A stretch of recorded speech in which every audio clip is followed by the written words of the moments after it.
I'm on a mission to help high flyers just like yourself, who until now have let the fear of public speaking hold them back from making a bigger impact. Join me as I find out the secret sauce from the world's leading speakers to make your speeches more interesting, enjoyable to give, and impactful for your audience.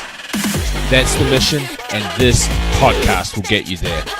My name's Victor Ahipene, and this is the Public Speaking Secrets Podcast. Chapter 2. Walking Between a Ladder and a Wall. Fables should be taught as fables, myths as myths, and miracles as poetic fantasies. To teach superstitions as truths is a most terrible thing. The child mind accepts and believes them, and only through great pain and perhaps tragedy can he be in after years relieved of them. Ahipene.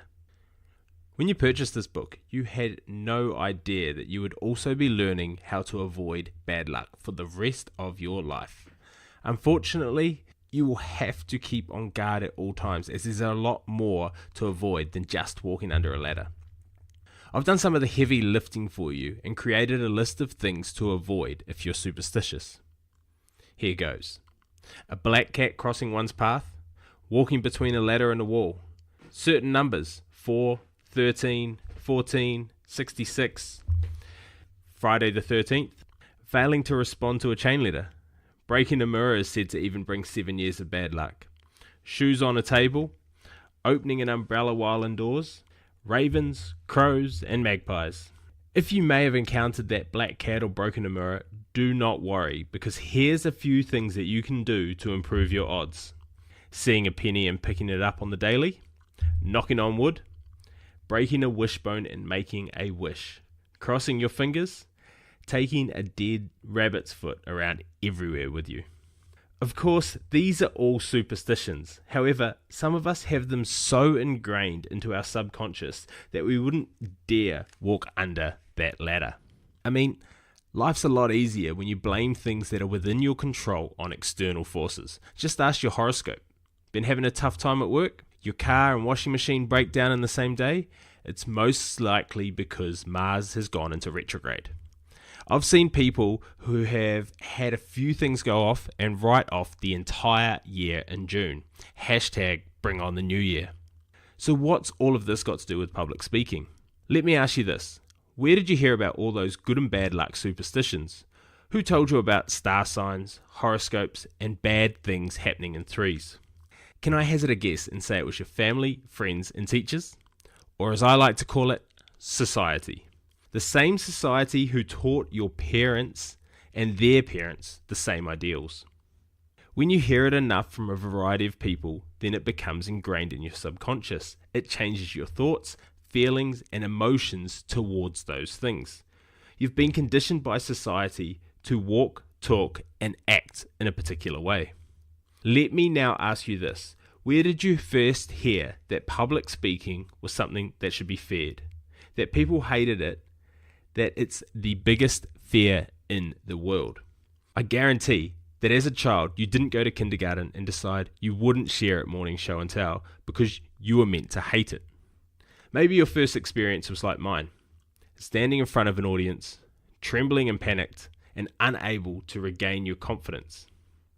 Perhaps you've heard your parents, friends, or siblings complain about hating or dreading having to give a presentation.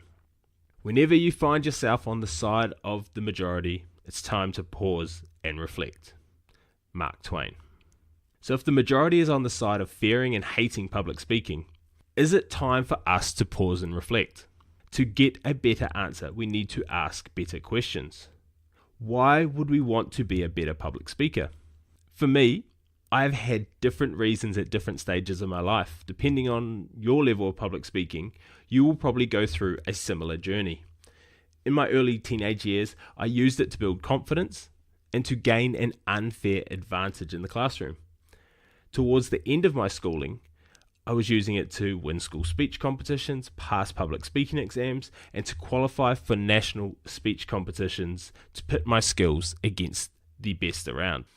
Throughout my university, I used it to easily nail presentations, Professionally, I've used it to confidently and, more importantly, effectively communicate with patients.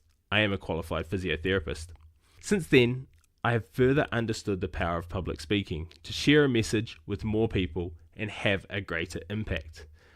With the advancements of technology, the median and reach is larger than ever.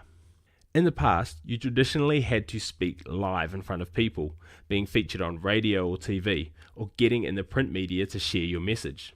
Nowadays, you can be a micro-celebrity in any niche and tap into a worldwide market. At the time of writing, you could be a podcaster, YouTuber, Facebook, Instagram, Snapchat influencer, or a gamer making money streaming and entertaining on Twitch. What is even more impressive is all of this can be done at low to no cost from the comfort of your own home. All these mediums, both new and old, can create opportunities into other complementary spaces as well. Take, for example, my journey with my first podcast, the Youngpreneurs Podcast. It successfully launched to #1 on iTunes and new and noteworthy in 6 different countries. This was done with no previous broadcasting experience, no list, no following, in a niche I had never been in. This put me on the radar, not on the Oprah or Ellen Show radar, but it started a chain of events. Within 6 weeks, I was being invited to speak at online summits, and my guests were paying me to help them set up their own successful podcasts as a service. I created a training company off the back of it. Other podcasters wanted to feature my story on their show, and I was encouraged to write a book called The Authority Handbook, which highlighted how I was able to connect with some of the world's biggest influencers, such as Grant Cardone. I participated in multiple media appearances and got invited to talk at international podcast events, which in turn resulted in an invite to speak as a TEDx speaker. Public speaking is no longer for just the boardroom, politicians, and motivational speakers like Tony Robbins. A lot of you might not want to be a TEDx speaker, podcaster, or international speaker. But here's the thing, the ability to confidently present and speak applies to whatever you do. It's the fastest way to build authority, highlight your expertise, and get people to know, like, and trust you. We live in a busy world. The saying is, time is money. I personally think time is a lot more precious than money. It is a non-renewable resource that once we use it, whether that be productively or non-productively, it's gone. Speaking allows leverage of your time. There is obviously a time for one-to-one meetings, consultations, and promotions. The ability to do this on a one-to-many scale will amplify your effectiveness. The scaling of communication looks something like this. First up is one-to-one. In most cases, it's a high time commitment if you aim to impact a lot of people. This should be reserved for your highest paying clients as your time is precious. One-to-many, speaking to a boardroom, pitching to multiple investors, running group trainings, or speaking at events. Zero-to-many. This is my personal favorite. That is when you create one piece of content, let's say a podcast, a recorded training, delivering a keynote, hosting a webinar, and that training can then be used repeatedly, 24 hours a day, 7 days a week. I know a lot of business owners who have created successful sales webinars that they have run on autopilot to generate multiple 7 figures. The focus here shouldn't be on the money. However, if you want to make more money, positively impact more people. If that webinar involves selling a training or service, that then allows more people to do better, then money is just the byproduct. Think of the case of a personal trainer friend of mine, Sean. Personal trainers generally get into the industry because they like fitness and they want to help people create and live healthier lives. Sean was exactly the same. He started in his first gym and quickly got a good name for himself, and business was good. Then comes the realization that there are only so many hours in a day to work with people one-to-one. He transitioned his business to create a mix of higher priced one-to-one sessions and began to offer small group training and boot camps. He was now impacting more people and generating more revenue.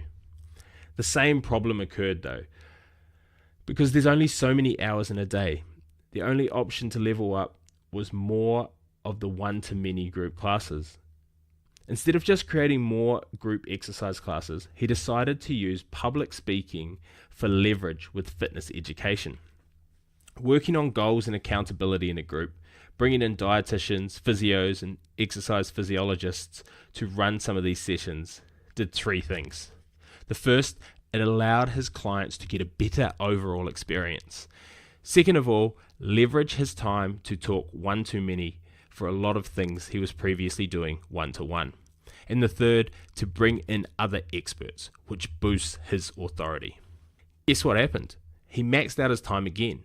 He had to devise a strategy to leverage more zero-to-many options and pick the highest yielding one-to-many options to have a bigger impact. For many of the business-minded out there, the answer is clear. Hire trainers to run the groups. The result was that his one-to-one time was spent training his trainers, and his one-to-many time was spent delivering presentations to organizations about the benefits of exercise, which positioned him and his company as authorities in the space and ensured a steady flow of new clients. With new trainers on board, he was having a fitness impact on a zero-to-many scale, was generating more dollars and had more time. This time led to an online training platform, which he uses his public speaking skills to run webinars, create online training programs, and impact even more people worldwide. This all sounds like smooth sailing, but a lot of his success can be attributed to improving his public speaking skills and having the ability to succinctly convey that he could solve his potential clients' problems. As he improved his speaking, he could now rinse and repeat the speech to different audiences and leverage his time and maximize his impact. All things being equal, people will do business with and refer business to those people they know, like, and trust. Bob Burg. We are in the most exciting era ever known to man. Gone are the days when to get known you needed to appear in a TV feature, on the radio, or spend tens of thousands of dollars to get known. Around 40% of the world has access to the internet, which is much more than the 1% in 1995. With the technological advancements that companies like Facebook and Google are putting out, it's estimated that by 2025, every person in the world will have access to the internet. Let me ask you a question. With over 7 billion people in the world set to have access to the online world, what percentage of that pie would you need to tap into to 10x or even 100x your business? Here's the unfortunate thing. Just because all these people are coming online doesn't mean that more are going to be following you, using your products or your services, or even becoming raving fans. There is, however, a tried and tested way to get in front of more people and get them in a state where they want to follow you, learn from you, buy from you, and then refer their friends to you. This 3-step technique that moves your audience through a straightforward process of know, like, and trust. This isn't just for the online world. It's for live talks, business proposals, making friends, and even dating.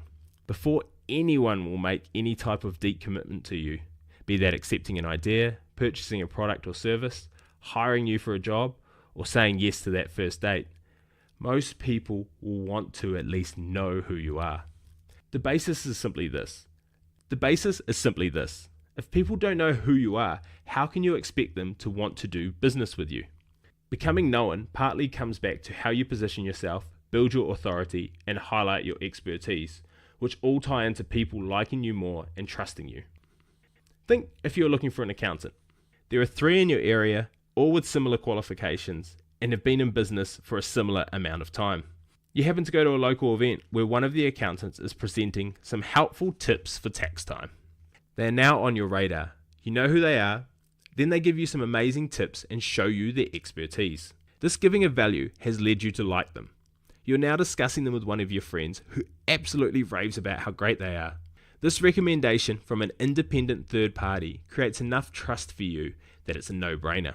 Getting in front of their target market at an event allowed them to be at the front of the mind and be known.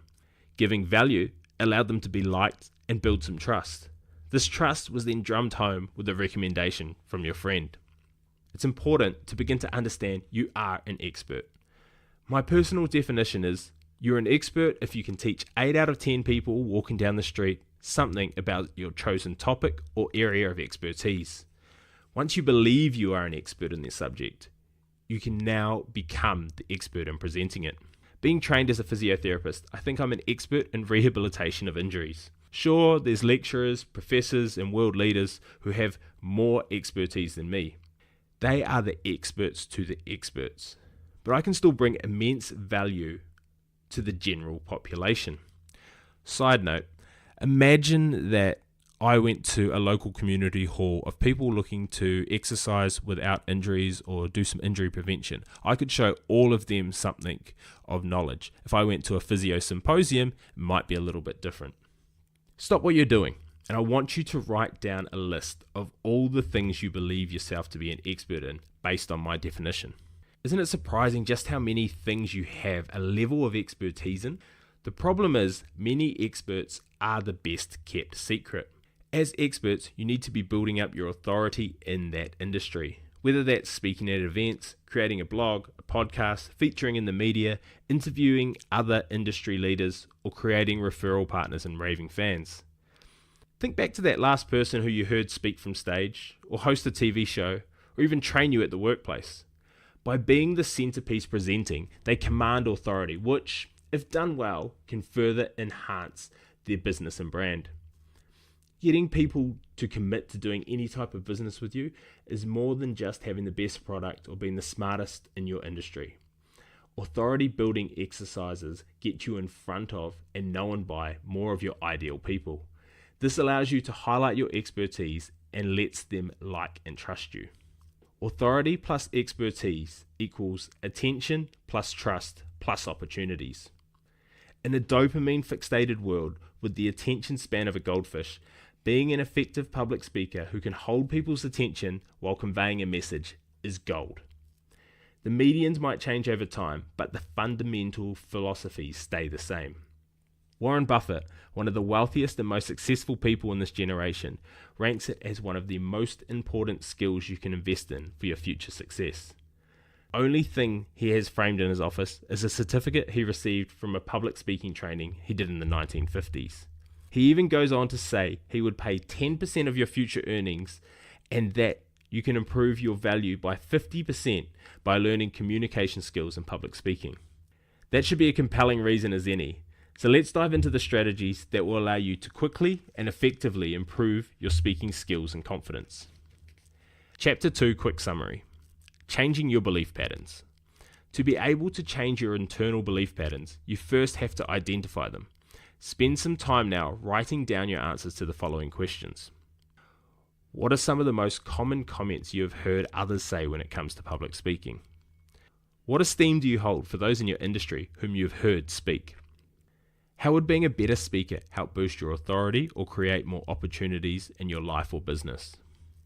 Keep in mind the following. Authority plus expertise equals attention plus trust plus opportunities. Know, like, trust. The potential reach for your message has never been bigger. Learn to leverage this. Join our free Speaker Nation Facebook community, including a growing library of templates and trainings. Visit facebook.com/groups/public speaking blueprint. If you want to fast track your confidence and impact with public speaking, then be sure to jump over to publicspeakingblueprint.com, where there's an array of free resources to help you no matter where you are on your journey to becoming a more powerful speaker. And while you're at it, jump over to Facebook and join our free community called Speaker Nation, where there's a ton of other like-minded individuals just like yourself looking to level up. Thanks for listening, and be sure to subscribe so you don't miss next week's episode.